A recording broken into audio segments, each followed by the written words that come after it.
Sœurs et frères dans le Christ, la famille d'Ishgand doit être bien intéressante pour qu'un archevêque se déplace à l'occasion de leur noce d'or. Il me semble plutôt que ce sont les hasards du calendrier qui font la chose, et cela pourrait être pour eux une bénédiction. Comme évêque, je vous remercie au nom de l'Église pour ces 50 années de fidélité et d'amour. Peut-être êtes-vous un exemple pour vos enfants, peut-être aussi pour notre société qui a tellement de problèmes avec le mariage, qui ne comprend plus ce qu'est un homme et une femme, et qui ne sait plus ce que c'est une relation humaine, et encore moins une relation bénie dans le sacrement du mariage. Félicitations donc, et continuez ainsi, envers et contre tout. Peu importe ce qui nous entoure, Dieu est plus fort. Dieu a vaincu le monde et l'a sauvé. Peut-être n'en avons-nous pas conscience. Je voudrais remercier également ce matin, comme évêque, ces hommes qui sont venus de l'Est de la France pour pèleriner, marcher, aller à la rencontre du Seigneur, prier et adorer. Chers hommes, vous êtes un grain enfoui dans le sol de notre pays, de nos provinces. Puisse votre démarche personnelle contribuer à la sanctification de l'ensemble du corps ecclésial et de l'ensemble du corps social de notre pays, qui a bien besoin de sainteté. Vous aussi, continuez ainsi.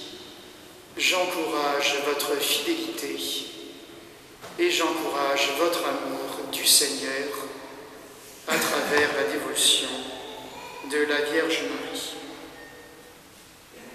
Et maintenant, assez de paroles d'introduction, venons-en à la matière.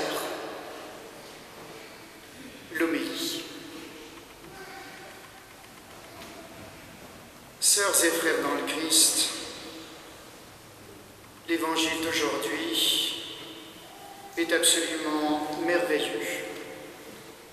Il est tout court, il a 5 versets.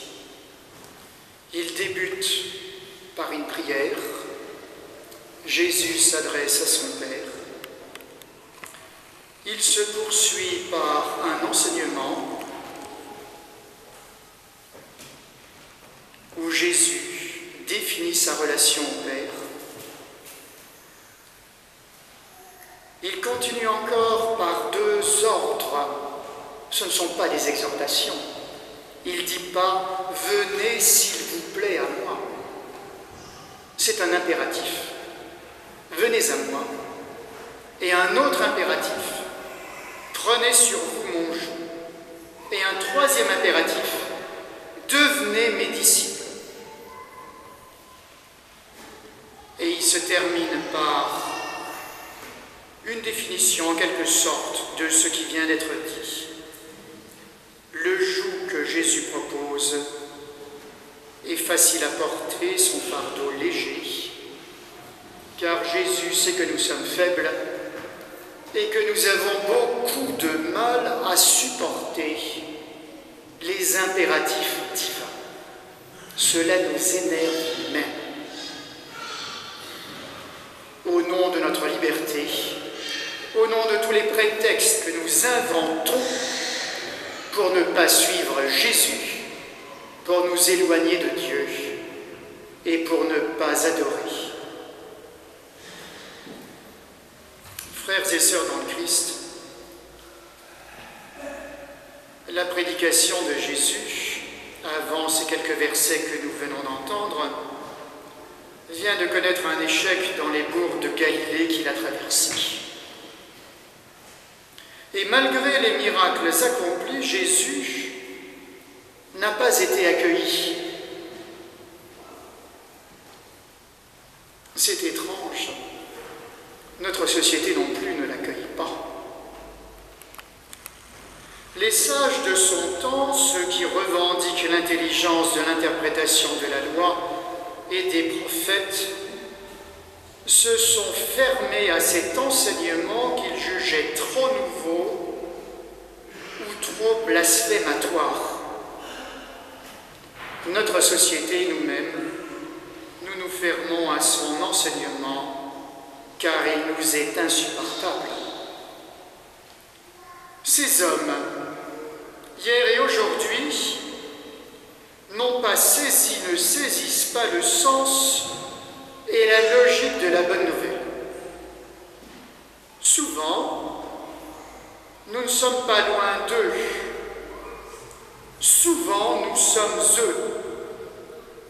Car ce qui dérange notre propre interprétation, notre propre commodité, notre propre conviction de foi est balayé d'un coup de main vigoureux, sans nuance. Il nous est difficile de voir Dieu. Il nous est difficile de le voir dans la différence doctrinale. Il nous est difficile d'y détecter l'étincelle de vérité, car qui dit étincelle dit lumière. Et cette lumière, qui n'est pas celle que nous avons apprivoisée, domestiquée, ou réduite à nos misérables dimensions, nous incommode énormément. Au lieu de nous interpeller, de nous pousser vers un approfondissement de foi, nous préférons au nom de Dieu lui-même une foi domestiquée, réduite, le plus petit dénominateur commun qui n'a rien à voir avec la petitesse demandée par Dieu. Non pas petit selon le cœur de Dieu, mais petit selon notre misérable interprétation.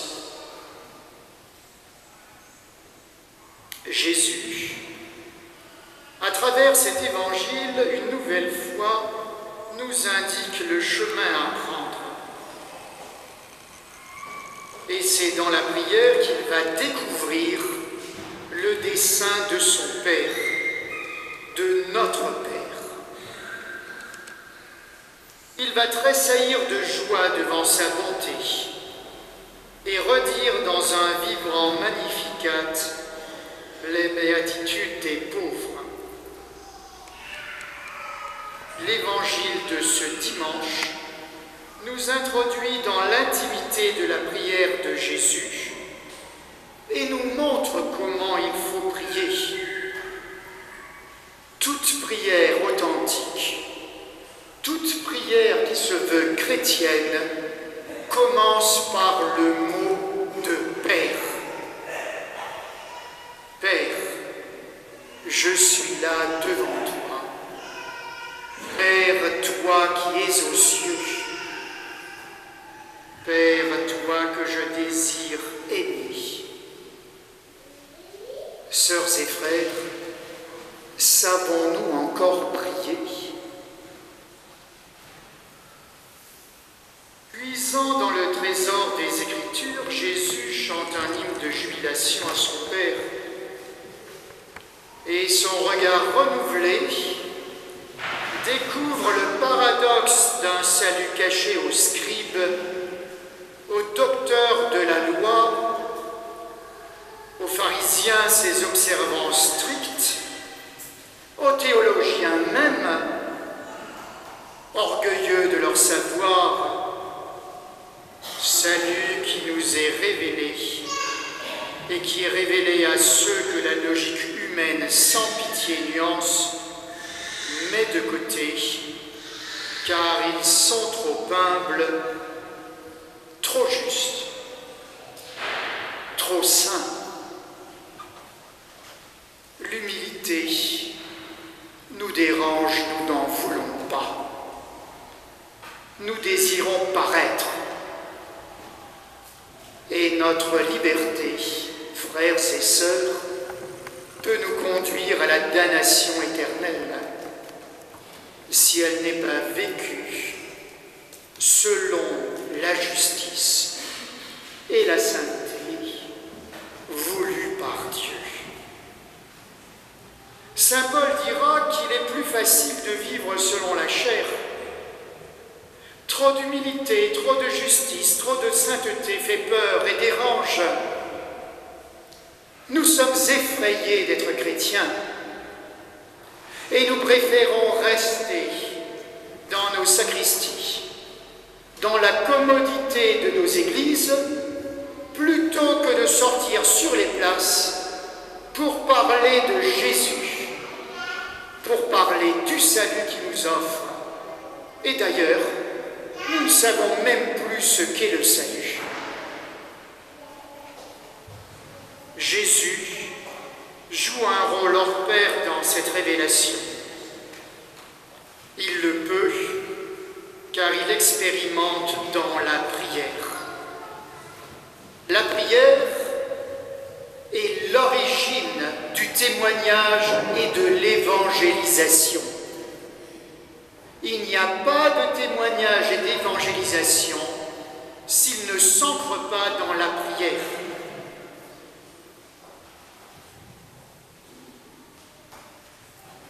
Jésus opère comme un retour au centre, loin des désordres dont parlera saint Paul. Un retour vers ce centre de calme qu'est la prière, cette quiétude, cette plage qui nous fait communier aux immensités de Dieu. La prière, ce cœur à cœur avec Dieu, d'où surgit la louange, une relation privilégiée et unique avec le Père, avec le Fils. Seul Jésus peut connaître à quel point Dieu est Père. Seul Jésus peut faire accéder les disciples que nous sommes à ce mystère d'amour. Le repos que Jésus leur accorde après le renvoi en mission, ils le retrouveront en accueillant son enseignement. Jésus est le seul sauveur. Il n'y en a pas deux, il n'y en a pas trois, c'est le seul sauveur. Après lui, il n'y a pas d'autre révélation. Jésus est le seul sauveur. Toute autre révélation qui prétend venir après lui est une erreur. Jésus, ce sauveur, est doux et humble.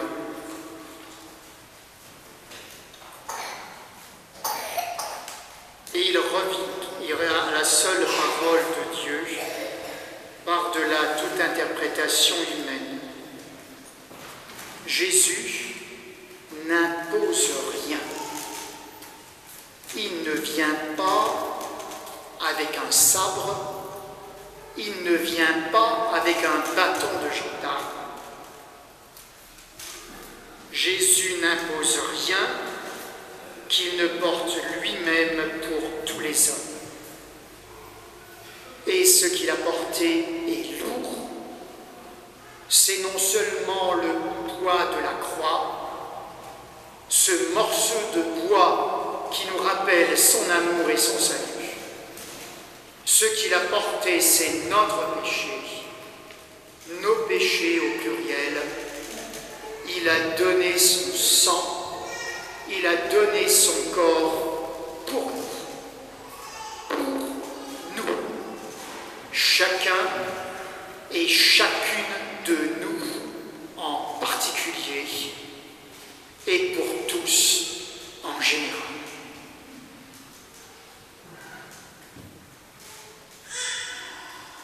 La prière de Jésus que nous avons entendue dans cet évangile nous indique que Dieu est Père. En parlant de Père, Jésus nous apprend qu'il est Fils. Et cela est très important dans le monde actuel, qui ne sait plus ce qu'est l'incarnation de Dieu, et qui ne sait plus, comme je l'ai dit avant, ce qu'est le salut. Très peu de chrétiens connaissent la nature du Christ. Très peu de chrétiens savent quelle est sa personne. Définie par le Concile de Nicée en 325, l'identité de nature du Fils avec le Père trouve dans la prière de Jésus une expression à laquelle chacun de nous est appelé à communier. Prier avec Jésus, c'est laisser chanter en nous son esprit. C'est s'ouvrir au nom divin qui fait de nous des enfants pour les merveilles qui ne cessent de s'accomplir sous l'effet de sa grâce. Alors, frères et sœurs, en conclusion, que nous enseigne aujourd'hui Jésus? Premièrement, écoutez bien. Jésus nous fait connaître que c'est la conscience du cœur qui est si vive chez le tout-petit qui nous permet de découvrir le mieux, par cette voie de l'infiniment petit, les secrets du cœur de Dieu. Qui veut être petit? Nous voulons tous être des grands. Nous voulons tous briller. Nous voulons avoir une carrière resplendissante, de l'argent, du pouvoir. Que nous intéresse la petitesse que nous propose Dieu? Elle nous énerve. Et pourtant, c'est à cause et par cette petitesse que nous entrerons par la porte étroite qui nous conduit à la vie éternelle. Dans l'Eucharistie d'aujourd'hui, nous demanderons au Seigneur, « Seigneur, apprends-moi à devenir petit. »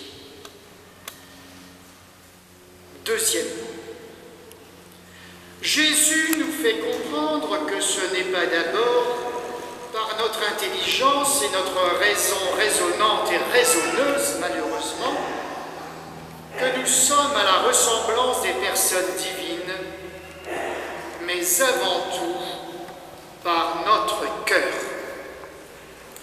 Nous sommes des raisonneurs impénitents.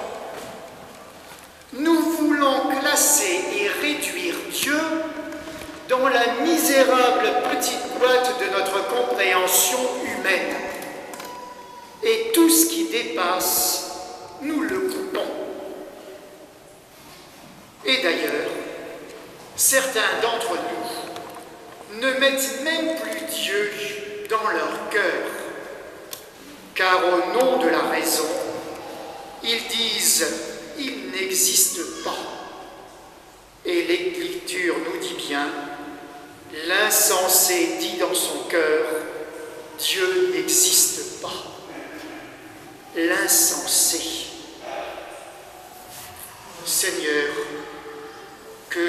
lumière de cette Eucharistie nous aide à découvrir que ce n'est pas notre raison que tu veux, mais notre cœur. Apprends-nous à t'aimer par le cœur. Le troisième enseignement d'aujourd'hui. Chers amis, frères et sœurs, il serait peut-être bon finalement d'approfondir le mystère de la double nature du Christ. En priant et en méditant davantage le symbole de foi des apôtres de Nicée-Constantinople, surtout les passages relatifs au Fils de Dieu. Nous le prions tellement, nous ne comprenons même plus ce que nous disons. Peut-être faudrait-il revenir vers ce symbole de foi. Vous découvrirez alors que votre connaissance du Christ, Jésus, est primitive, qu'elle est archaïque, qu'elle est handicapée. Et vous aurez peut-être envie d'en savoir plus.